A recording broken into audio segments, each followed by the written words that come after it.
this earnings call as usual. I would like to thank you for your continued interest in Nucleus Software and would request our CEO, Mr. Parag Bhise, to take you through the proceedings. Over to you, Parag. Thank you very much, Vishnu, and a warm welcome to everyone who has joined, and thank you for joining this call. I hope you all had great festivities just last week. The second quarter has seen us emerging stronger after the COVID pandemic and the specific cyber security breach incident that we reported during the last call. We are out of it now. This turnaround would not have been possible without the untiring efforts of our leaders and our client partners who have been very patient with us and who have supported us all this while. And of course, to whom we continue to deliver immense value for decades now. We've also taken unprecedented calls to invest in our most important assets. That is our high-performing associates who continuously deliver value and come out with world-class platforms and ensure high customer delight. While these measures that we have taken have affected our profitability, but we are confident that we will be able to get back to our standard profitability levels in near term. We believe that this is an investment in our most important assets, as we said, and an investment in the future for taking us to the next level of business performance. Thank you very much once more. Over to you, Swati. Thank you, sir. Tapan sir, please put some light on financial highlights. Thank you, Swati.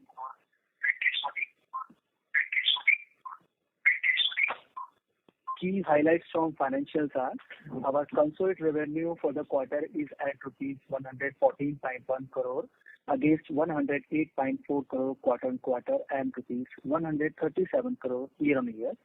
Overall revenue in foreign currency, including India rupees revenue, is $15.5 million for the quarter against $14.8 million quarter-on-quarter and $18.6 million year-on-year. Product revenue for the quarter is at rupees 93.2 crores against rupees 89.9 crore quarter-on-quarter and rupees 114.7 crore year-on-year. Revenue from projects and services for the quarter is at rupees 20.9 crore against rupees 18.5 crore quarter-on-quarter and rupees 22.3 crore year-on-year. As for expenses, cost of delivery including cost of product development for the quarter is 81.5% of revenue against 81.2% of revenue quarter-on-quarter and 65.9% of revenue year-on-year. In absolute terms, this is rupees 93 crores against 88.1 crore quarter-on-quarter and 90.3 crore year-on-year. Marketing and sales expense for the quarter is 3.6% of revenue against 5.7% of revenue quarter-on-quarter and 3.6% year-on-year. In absolute terms, this is 4.1 crore against rupees 6.2 crore quarter-on-quarter and rupees 4.9 crore year-on-year. General administration expenses for the quarter is 10.8% of revenue against 11.8% of revenue quarter-on-quarter and 6.1% year-on-year.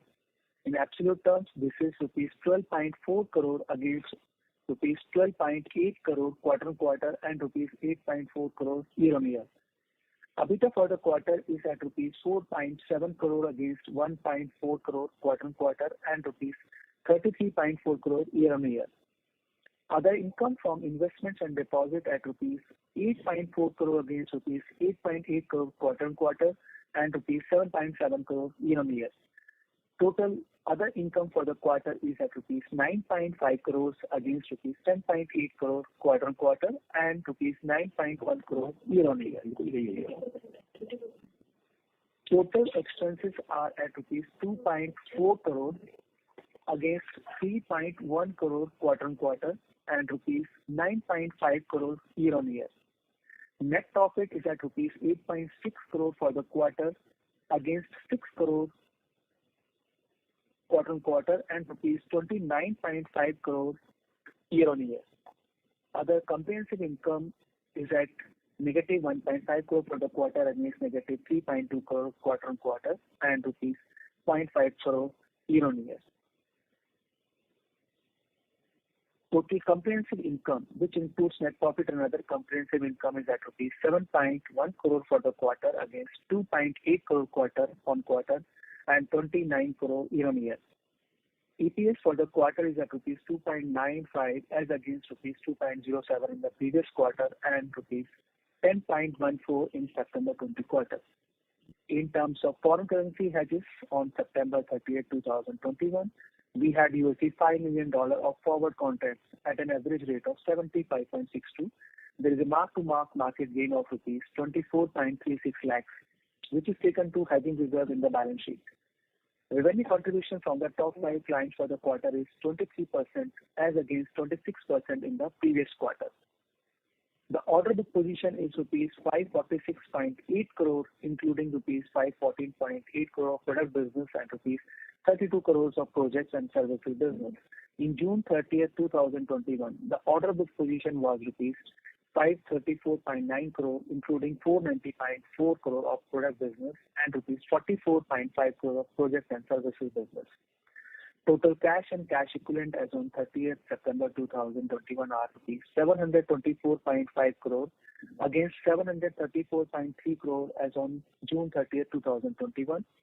This includes balance in current account of rupees 33.4 crore, various scheme of mutual funds rupees 518.3 crore, fixed deposits of rupees 29.9 crore, investment in tax-free bonds of rupees 115.1 crore, rupees 27.8 crore in preference shares. With regards to the receivable, we are at rupees 77.7 crore against 69.5 crore previous quarter.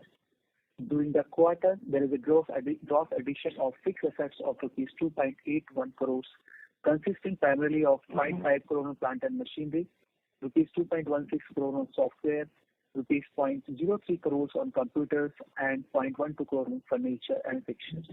Now I'll hand over to Swati. Thank you, sir. With this, we are now open for the question and answer session. I will now hand it over to Harpreet. Over to you, Harpreet. Thank you, Swati. With this, we will open the floor for Q&A interactive session. I request you to please press 0 and then 1 if you wish to ask a question. I'll repeat, if you have a question, please press 0 and then 1 on your telephone keypad. First question of the day we have from Himanshu Upadhyay from Himanshu Upadhyay Company. The line is unmuted. Yeah, hi, I am Himanshu Upadhyay from O3 Capital. Okay. So my first question is on the revenue. So I was going through your annual reports and numbers. So if we look at our revenue contribution of domestic market has increased from 27% to 38% in last 5 years. Exports have grown from 271 to 318 and domestic from 100 to 195 crore. Export is a bigger market and under-penetrated market. Why is it so that we have got more effectiveness in our sales in domestic versus global markets? And what are the challenges we are seeing in the global market that it is not at all growing or growing at a very, very feeble rate? Okay. Based on the order book we have, do you think this trend is reversing of slower export growth from here on? So this was my first question. Okay. Thanks, Himanshu, for raising that question. This is Parag here. I would answer that the domestic growth, of course, we have seen is primarily because of our strategy of going ahead with the cloud business, which we have launched so far in India, and now we started to expand it into the other geographies. So India growth is because of that. There's no specific reason for not growing outside. We got, as we talked in the past, we got traction in Australia. Middle East, we were seeing slowdown for a couple of years, but now again we started seeing traction there. So no such specific reason. Of course, past 1.5 years of pandemic, at that time the export traction was less. Somehow in India, we did not see any challenge after the initial few months, of course, but the moment the market opened up, the economy started opening up, India traction was fast to get. So no specific reason of not going outside. We now got a few deals already in Vietnam, in Australia, in Middle East. As I said, we started to see traction. So probably I can't predict, but probably the trend would change. That's all I have to say right now. Based on the order book, what we have, okay, and the inquiries, do you think the exports will grow at at least in high single digit or low double digit? Is it possible, or you think that is far off from current time? Look, giving a number won't be, in any case, giving number is not our addressing policy also, but I can tell you this, that we are seeing customer traction. We are already seeing some contracts materializing, including I can only say that our existing customers who are on our older platform are also wanting to migrate to the newer FinOne and Nexia platforms. So that's a traction we are seeing, and which includes the export market as well. But I can't talk about any numbers in percentage terms right now. Okay, so the question was not just on numbers, but yeah, the situation is improving. That was what we were trying to understand. Okay, that is fine. Definitely. Last call, Definitely. that our growth strategy will be to increase the number of customers in particular geographies and gain market share. Which would be your focus geographies where you think you can reach at least 25% market share in lending on retail side in next 5 years? Or you think though you don't want to have any targets, and how are you planning in those focus geographies? Some light you can throw, it would be helpful. So again, no numbers, but I can tell you that as we talked in the past, references based business is probably the best way to grow in our business. So wherever we have customers already, which is Australia region now, which is Middle East region, which is Southeast Asia region, Africa region, those are the areas where we expect to grow. Of course, if leads come from other markets, we will be more than happy to match on to them. But as regards our focus and our initiatives, we would operate in, we would like to grow these markets where we already have customers, rather than exploring big time or investing big time in emerging markets. Okay, one last question and then I'll join back in the queue. I have a question that we are a large player in our chosen field of retail lending, and also most respected even by our customers when we meet your customers.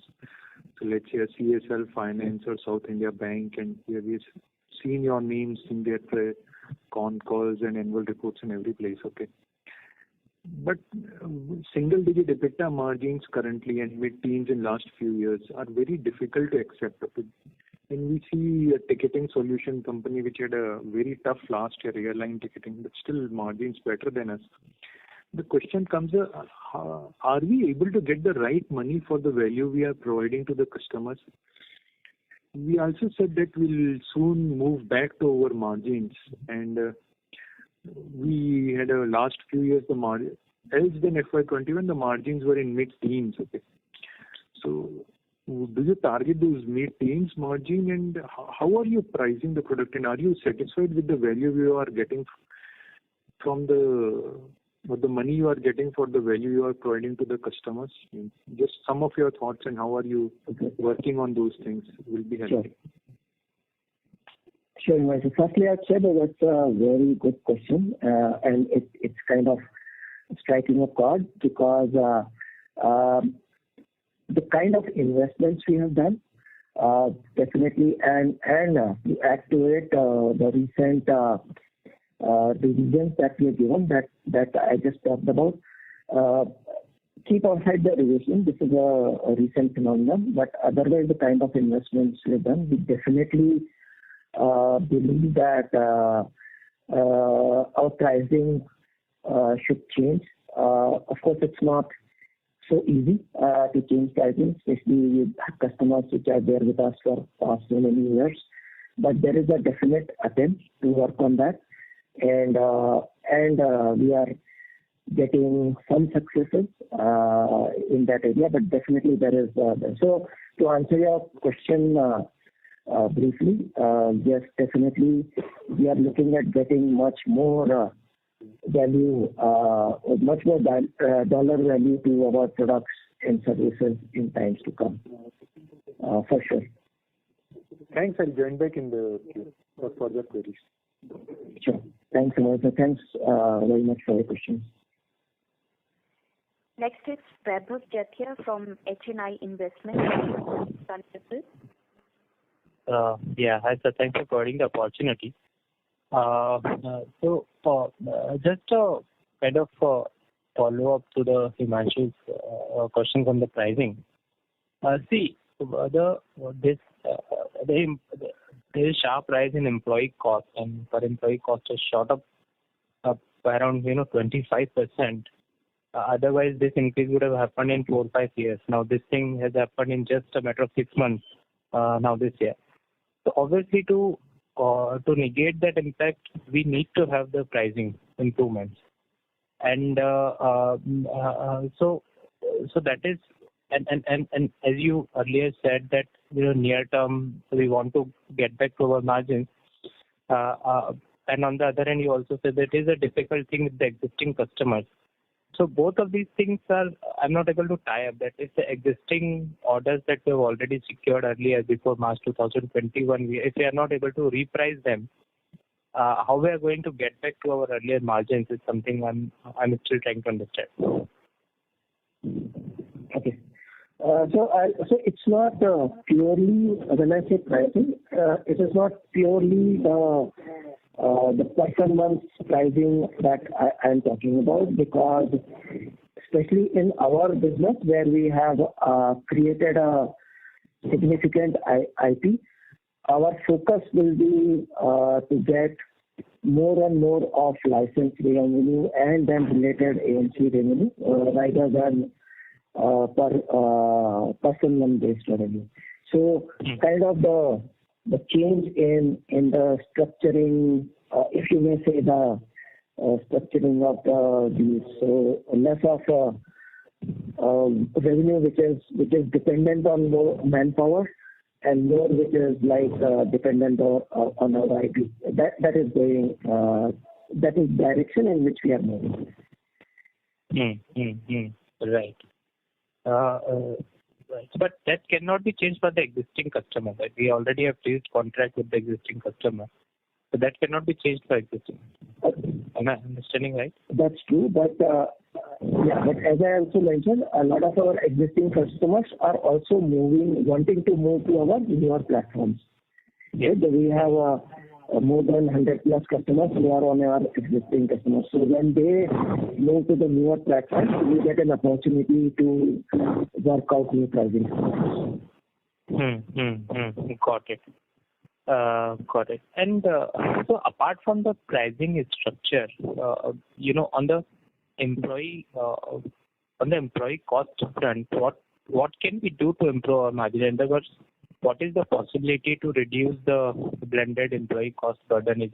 What kind of productivity improvements can be realistically possible here?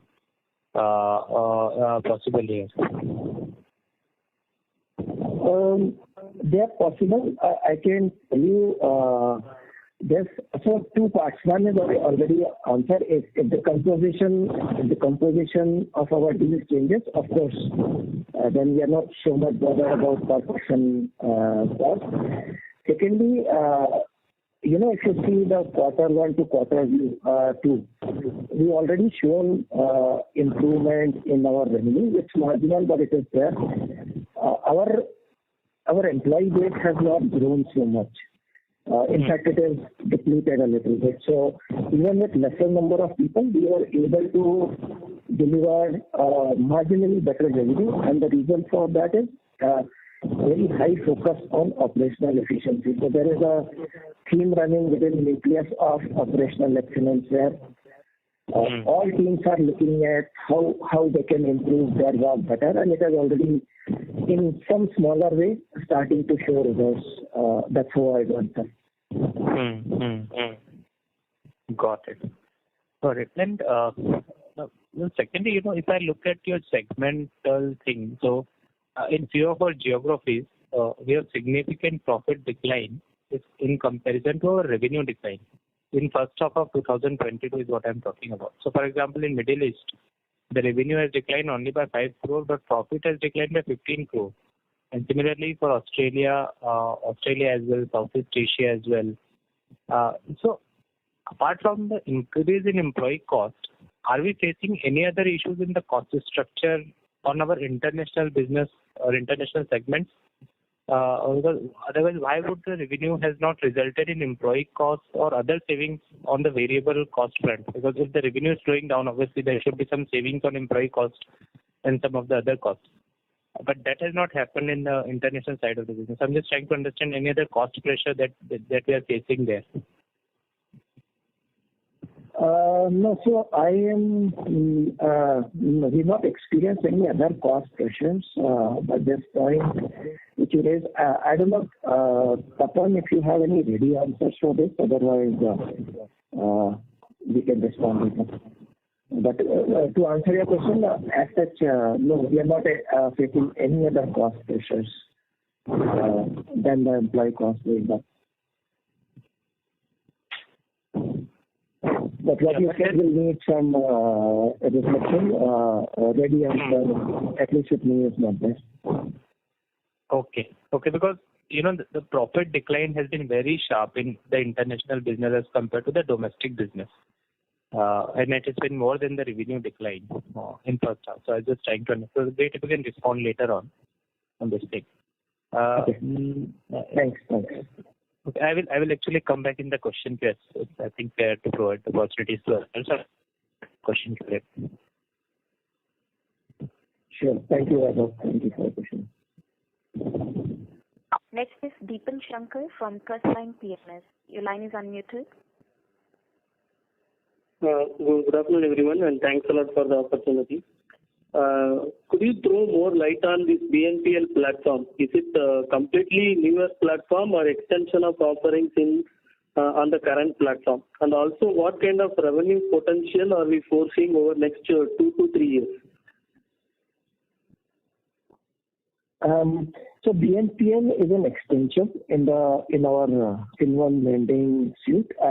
BNPL, is a buy now, pay later, which is a popular model, now becoming popular. It's an extension. So you would know, Deepan, that we come out with our product releases every 6 months. So as part of one of the releases, we have come out of this, and we'll build upon this further.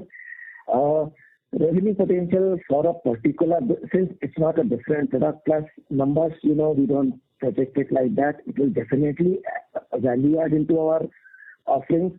There is already a set of customers who are interested in wanting to inherit this feature into their business. So I can respond that definitely this is a feature which people are looking forward to. The revenue projections, of course, we don't do. Okay. And for the last 2-3 years, we have been saying that old customers are moving or migrating, but this is not happening at a faster pace. So can you share some names, few larger names who have already moved are pending to migrate it?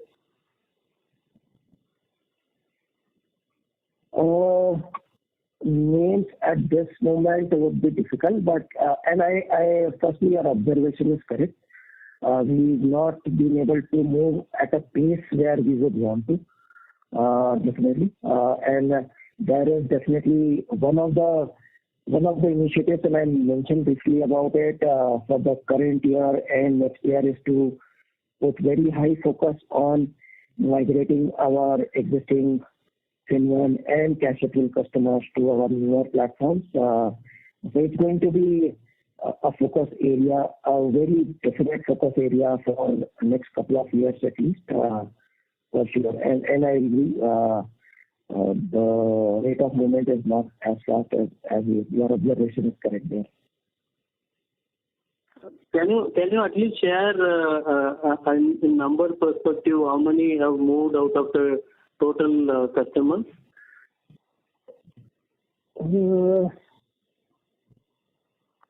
Difficult to share, but I would say either they are right now single digits or low double digits. I think that's what I can comment right now. But I can tell you that in progress, WIP, there are many customers who are WIP, including large and small customers.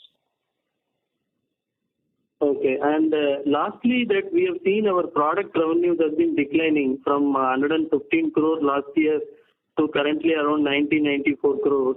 So what are the key reasons for the same, and when are we expecting that to bounce back to old levels of product revenues? I think the traction, as I mentioned, is definitely from our customers who are wanting to get onto our products. Of course, there's equal traction from our services customers also. So that's the good news. The decline in revenue primarily would be last 1.5 to 2 years.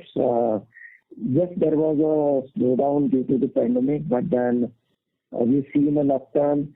The cloud customers which we have got, typically the model there is that we experience is first initial years the revenues are lesser because there we typically engage with them on a growth-based revenue model. So as their portfolio increases, our revenues also increase in multiples.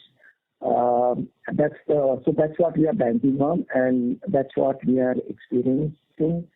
So definitely, product-based revenue growth is expected in the remaining part of this year and for the years to come, for sure. Okay. Lastly, if I may squeeze one last one. Like couple of quarters back and also during AGM, we had requested for more disclosure from Nucleus in terms of revenue split, license, AMC, implementation, and cloud subscription. So any progress on that? So when we can disclose that kind of information? So frankly speaking, not yet, Bipin. We will have to defer that. We've been focusing a lot on these critical issues that we talked about. We faced unprecedented challenges, and the unprecedented revision exercise that we did consumed a lot of our energy because it was such a big decision. So we've been pretty much occupied in these things last couple of quarters. So it will have to wait some time more. But as we said that we had said we will go back to our board and come back to you. So that we will do for sure. But our focus last few quarters has been on dealing with this major challenges that we face. Okay, sir. At least you can share the cloud decline percentage over last 2 quarters. Cloud decline. Can you be more specific? Okay. Cloud revenues declined over past. Hello? Cloud, Go ahead, please. yeah, cloud revenues declined over last 2 quarters. Tapan, is that true? Because that's not what my impression is. Tapan? This is Anurag in the meantime. I'm afraid that is not the case. There is no decline in the cloud revenue so far. And just to extend what Parag has mentioned, while we are working on these actionables, as mentioned in the previous investors call as well, that whether we can really go to the slice and dice of the implementation AMC and all these things, that is something which we are not considering right now. Based on our discussions internally and with the board, if there is a change in the approach, we will definitely let you know. But as of now, this remains at the level what we are sharing the information.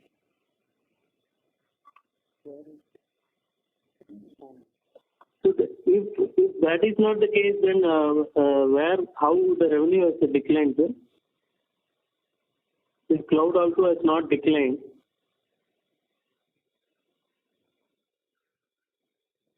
So I think you're then talking about general revenue decline and not specific to cloud.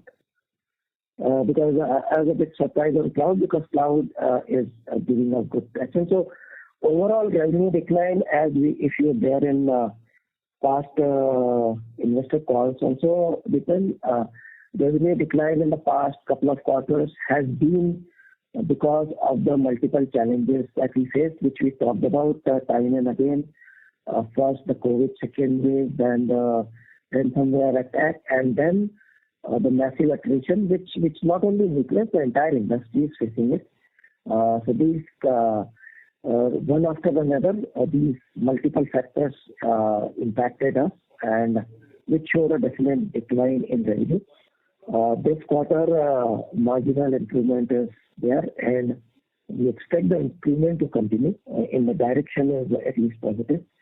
So if that is the revenue decline we are talking about, past couple of quarters, the reasons we talked about earlier.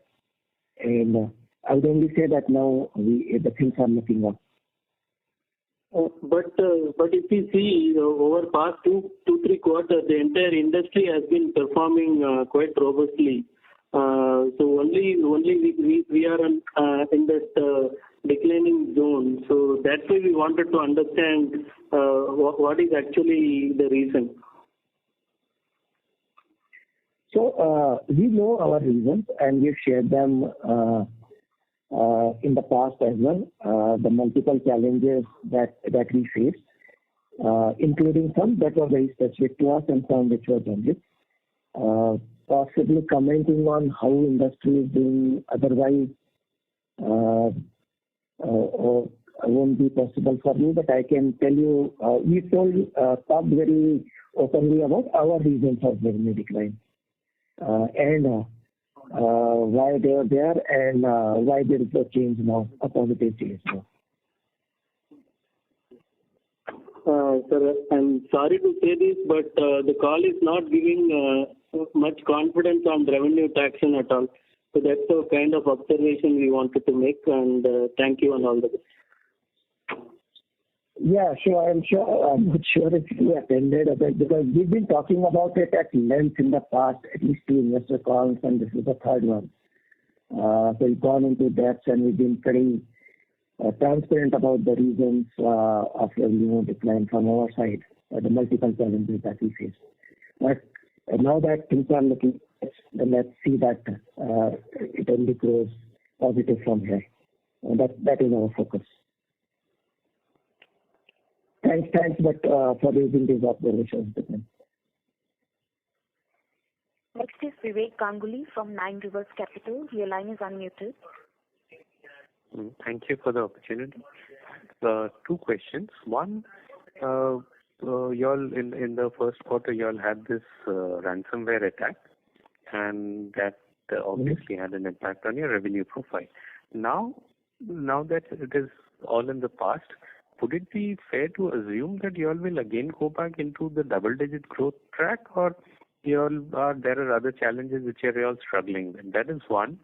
The second is you all had mentioned that you all will be coming out with a dividend policy and also on the the revenue breakup, which is not asking for too much to begin with, given the industry and the transparency that is prevalent in the industry. So, I was really wondering, is the board so caught up that they can't take up these issues which have been on the mind of the investor community for such a long time, and the other matters which are as important, and you all need to shed a light on that, on the growth and the profitability aspects of. So is there like two such strong competing factors that one displaces the other altogether?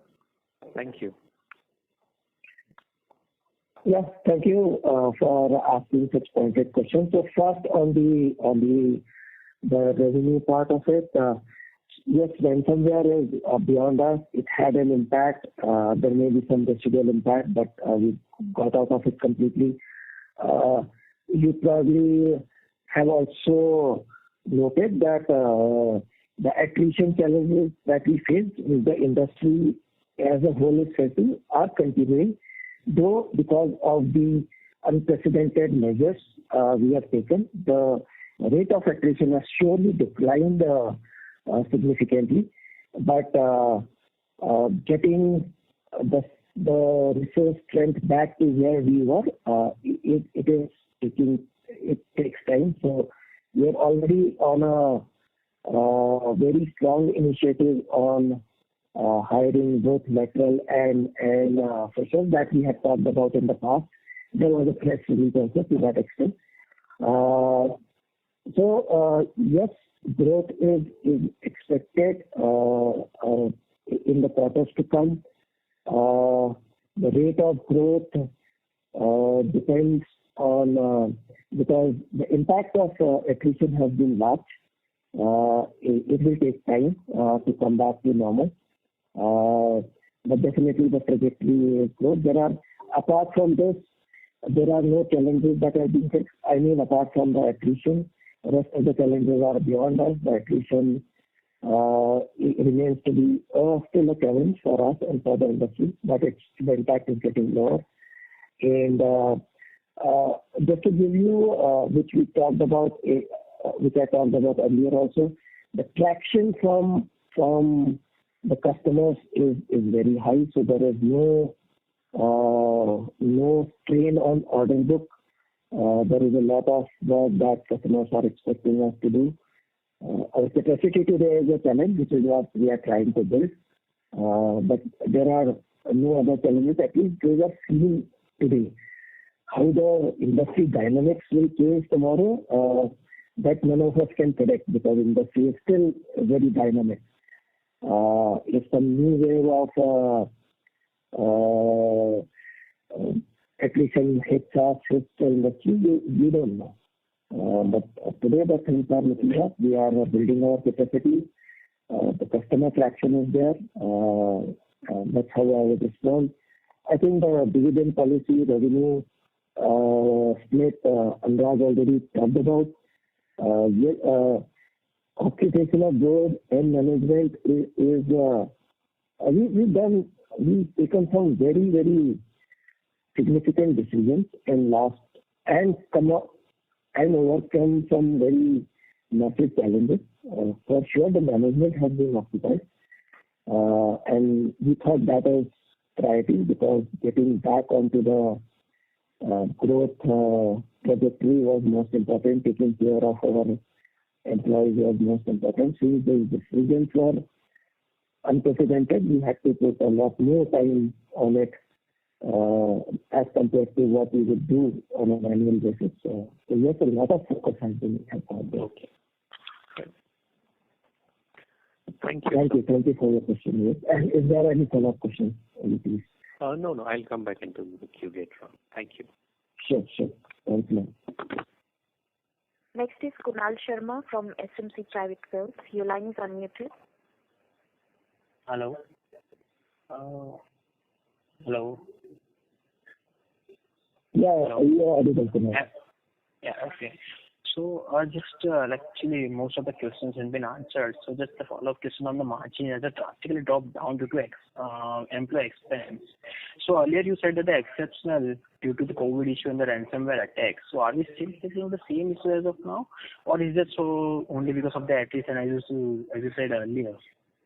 So please just shed some light on it.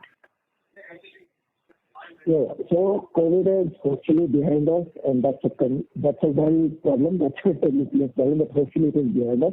There are no residual impacts of COVID. The ransomware is behind us. There may be marginal impact because we could not work for a few weeks, but that's behind us. Attrition, as I mentioned, is still a challenge. We are building capacity and we are seeing good traction there, but I can't say we are out of it because the impact was large. So that's what I hope I answered fully, or if not, then please do repeat the remaining part. Sorry for that. No. Okay. Thank you. Okay. Thanks, Kunal. Next is Rahul Jain from Dolat Capital. Your line is unmuted. Yeah, hello. Is my line audible? Yes, very much. Yeah. Okay. So firstly, a question to Tapan and also a small request, because when you read this data, it's too much data to be note down here. It's literally impossible to take down all that data that you read so fast. So if you could, give that data in the presentation or press release that we share, that could at least the key data that will be of help. But for now, you can possibly give me the revenue split between product and services, and also the order book data if you can.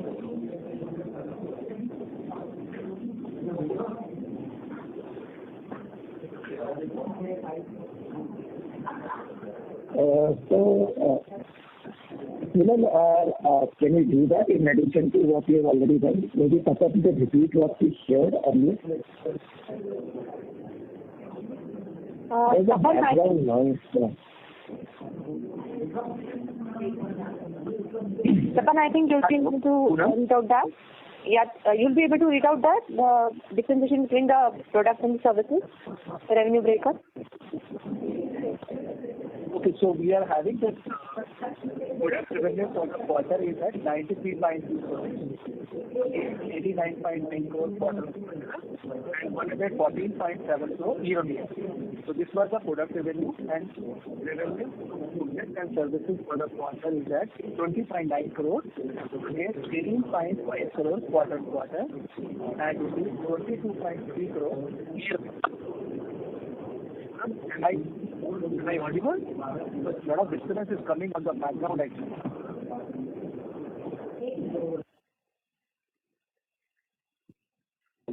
Hello.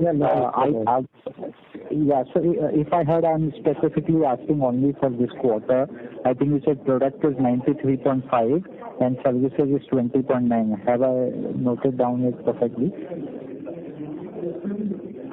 Product is 93.2 crores and project and services 20.9 crores. Okay, and similarly for the order book only for this quarter?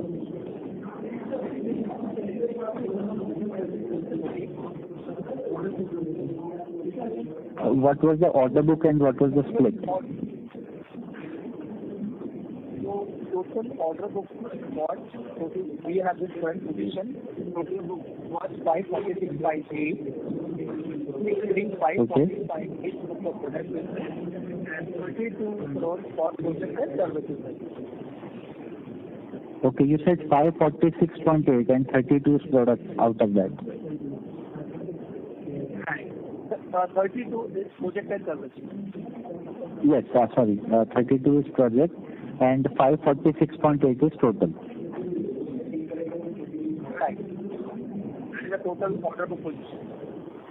Right. Thank you. Okay, now the question for Parag.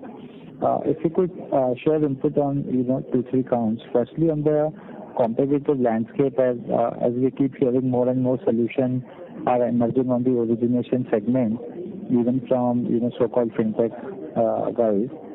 Secondly, I think there has been some discussion on path to normalization on profitability. Just I wanted to understand that is it clearly function of revenues? So if we go back to pre-COVID revenue and some less than 15% growth on that, then ideally we should be more over around the profitability we used to do pre-pandemic. Not pre-pandemic, but let's say what we used to have 2-3 quarters back. So that is question number 2. And thirdly, on the hiring, you said in the press release that you would add 500 people. So can you tell the current headcount and what was the data in Q1 and Q2 last year as a QOQ and YOY? And based on that, where you expect to end the year on a net basis? So if you could share your thoughts on these 2-3 things.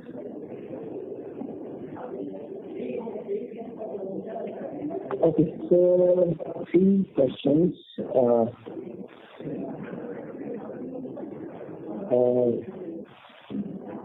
Swati, happy there's a lot of background noise. Can we do something about it?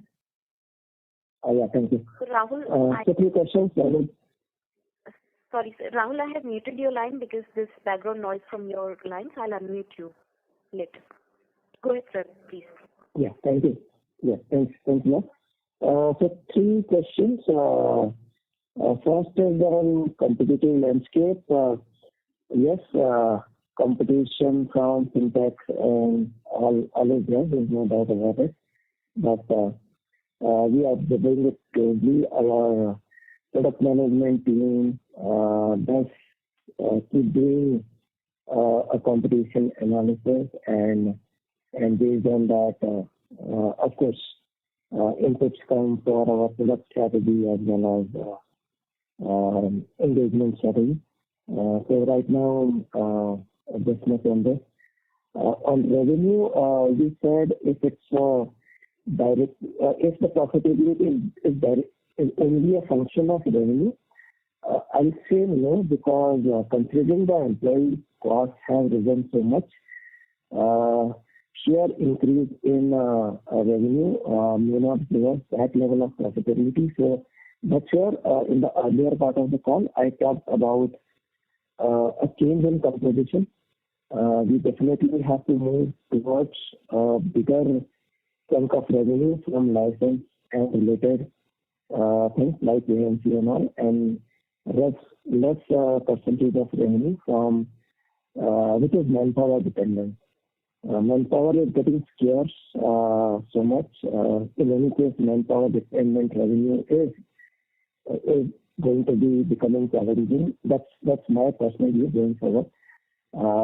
Thankfully, we are in a business where we have IP-based revenue, a large opportunity of IP-based revenue. So that is what will be our focus. So that's on revenue. Response on people, I'll ask Kapil to respond to specific numbers because you asked for some specific numbers. But we have started hiring. I'll again repeat, both laterally and from campuses. Just last month, we had launched a very focused campaign for referral, where existing employees can refer to their friends and colleagues from the other organizations. For that matter, we reached out to ex-Nucleites, as we call them. So that has been a big initiative that is giving us traction. On the campus hiring, we are moving very good. There have been, in the past couple of months, about 60 campus connects. We have already batches running in our NSBT, which is Nucleus School of Banking Technology, which is our training ground where all fresh recruits come in. We expect by the end of last quarter of this year, by the end of last quarter of this year, that we should be fulfilling our numbers as we reflect to the press release. So that we should be on target to reach those numbers. So that's my answer. Only speaking about specific answers, I think Rahul asked whatever answers you can give. He was talking about. Okay. Okay. Yeah. So headcount as of 30 September was 1,687, and in the last quarter it was 1,732, and on 30 September last year, 2020, it was 2,064.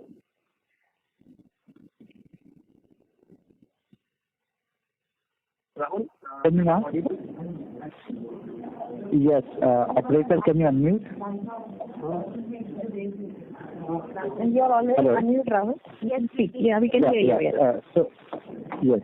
Thank you. I'm sorry for the background noise. So if I heard you right, Tapan, you said 1687 now versus 1732 in the previous quarter and 2062 in the YOY. Right. Yeah. So, okay. So last bit from my side. Since we, the way we are seeing the environment on the headcount side, do you think this remains a challenge to be, net higher, and that is also impacting on the revenue performance, and it will be very, very tough because the inflation is definitely very, very high. And availability is very, very low. So both way, if you leave business on the table or you have option of having a very different cost structure which you may not, like to have on a sustainable basis. So what's the view and what is the impact of that? And secondly, is that also the reason or any other reason if you want to highlight why our order book is not culminating into any revenue growth performance? And it's been so many quarters now on that front.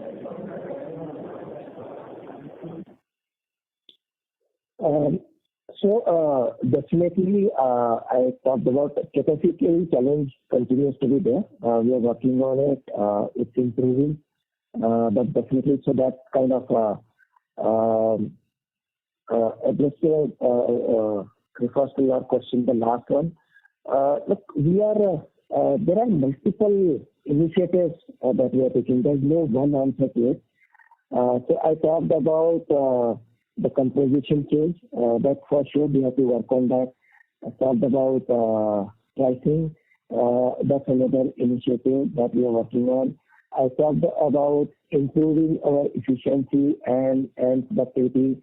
The larger, we're talking about an operational excellence where all teams are focusing on what they can do better with existing resources.